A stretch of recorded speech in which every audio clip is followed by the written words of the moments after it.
a few nights ago, I was eating dinner looking for something to watch on YouTube while I chow down, and I came across this video here. And essentially, in the video, this is a developer who published a game on Steam called Mighty Meow. Now, I've never played this game, and as you can clearly see, it's still in demo. Okay, so it's not really even released. First time I ever heard about this too. So when they were developing this game, they didn't really receive very positive feedback from certain people because some of the content looked AI generated or was assumed to be AI generated. And I guess the game wasn't in the best quality to some, at least in a modernized sense. So throughout the whole video, I felt really bad because I could tell she takes a lot of feedback and criticism to the heart. And I do so too.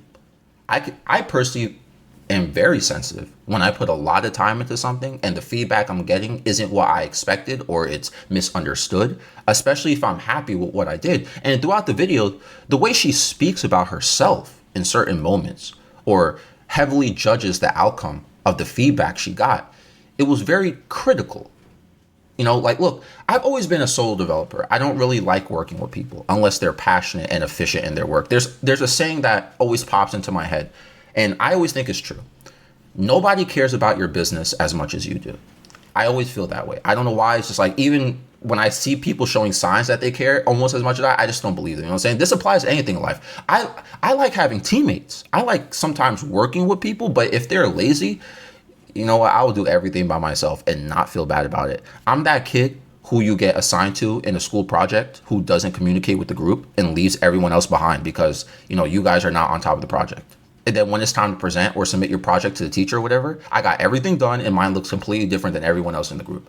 That's how I am. It's just how I am. But people underestimate and don't give enough credit to the skill set that is required to be a developer who has to build a project solo. You have to plan, create deadlines, design, style theory, plan architecture, maintain code structures, handle errors, and you know what? I forgot to even mention this. You actually have to write the code, test it, profile it, and optimize it. And in most cases, you'll have to integrate a third-party API. So you have to know how to read and understand their documentation. A lot of other things I didn't mention as well, but once your project is completed or in a state of being presentable, now you actually got to market your product or game or whatever. Doing all of this by yourself is very overwhelming.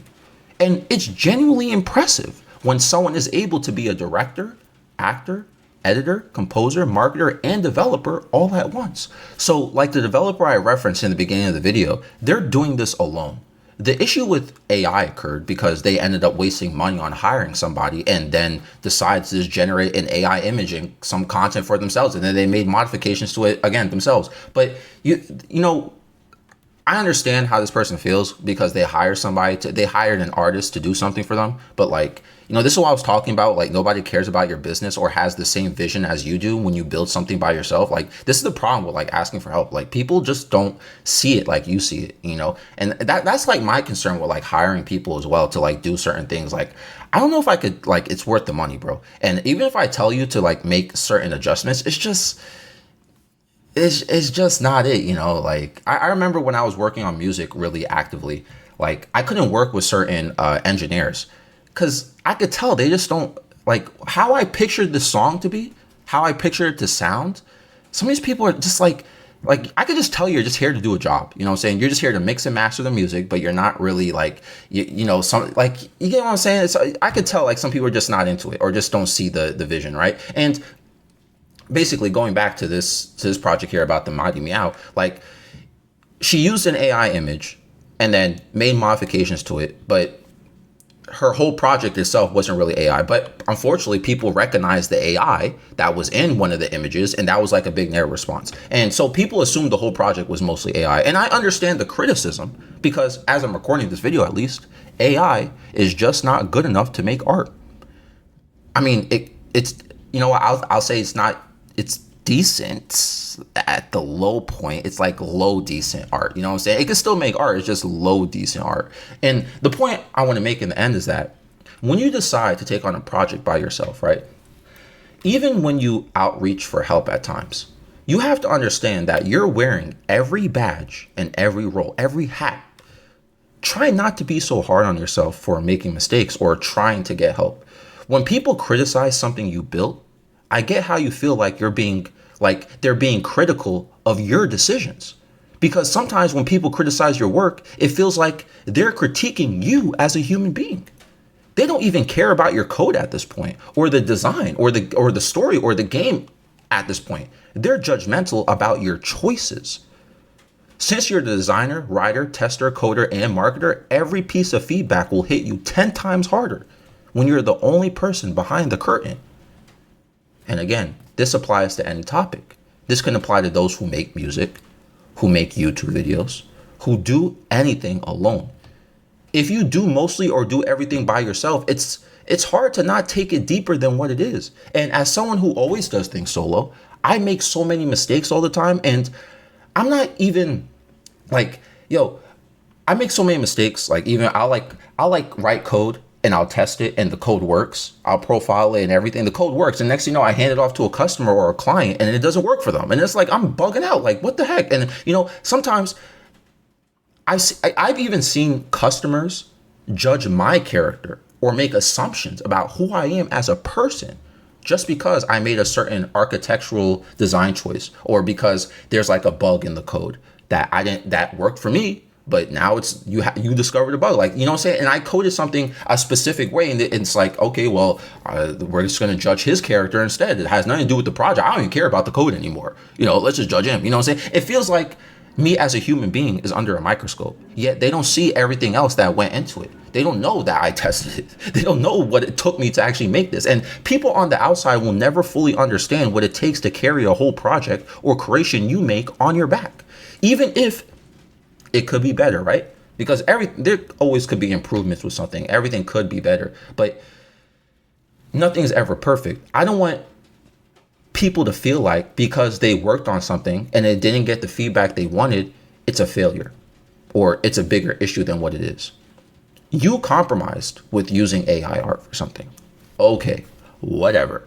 People really got worked up about the AI art. People get worked up about AI art all the time, because I even have several videos about that, like even a personal friend of mine, because it makes the person seem very lazy when someone uses AI, because AI art is lazy in general. It doesn't look very good. And I'm sure she knew that, but still she pushed the game out there, even though the gameplay looks nothing like the AI art generated. But again, people just judge things off of the surface level. Oh, I just see AI art. The game looks nothing like the AI art, but I just see AI art right there. Oh, the whole game must be AI. This thing is bad. It's horrible. You know what I'm saying? And people will heavily double down and critique it. It's important to accept criticism, obviously. But as I said, I take things to heart too. But try not to let it damage who you are as a person, your spirit per se. Look, it's funny because no matter what you put out there and no matter how much work you put into something, somebody is always going to dismiss it. I've been on both sides of that. Like even last video, it's funny, right? Last video about how much I disliked Fantastic Four. I didn't like Fantastic Four at all. Bruh, the reviews are showing up that most people liked it. I'm just not feeling it. I don't get it. You know what I'm saying? I dismissed it. It's not, I've been on both sides of this though. Like there have been times where I really enjoyed something else and everyone else is enjoying it too. I'm part of the people who enjoyed this thing that's everyone else is enjoying, and then I see someone dismissing it. Regardless of whatever side you're on, it doesn't mean that whatever this thing is, it wasn't worth making though. Like the game here, like I'm not saying she didn't say like she's giving up on the game or anything like that, but you know what I'm saying? Like I'm sure some of the feedback definitely felt like a stomach jab. You know what I'm saying? It doesn't mean this game, whatever it turns out to be, or even the demo, or even the video that she put out explaining herself about the AI art. It doesn't mean that this game, it never reached the right person or isn't going to reach someone at the right time. And even just this situation, it made me want to talk about it like this in this video here. And maybe what I'm saying here might reach the right person or sometime in the future. The moral of the video is, if anyone here is watching or listening to this and you're working on a passion project like coding alone, producing music, writing stories, making art, don't let something destroy your drive, and don't be too hard on yourself for the mistakes you make on the way. Take the feedback that genuinely helps and ignore the stuff that doesn't. The fact that you're even able to put out a project like this at this level, rather just trying to make something out of a vision, is 10 times more than what a lot of people are doing out there, especially those who are critiquing it. Just being honest. And people will take that very personally because it makes them realize it's like putting a mirror up to them. Anyway, this episode is found on Spotify and YouTube. I'm out.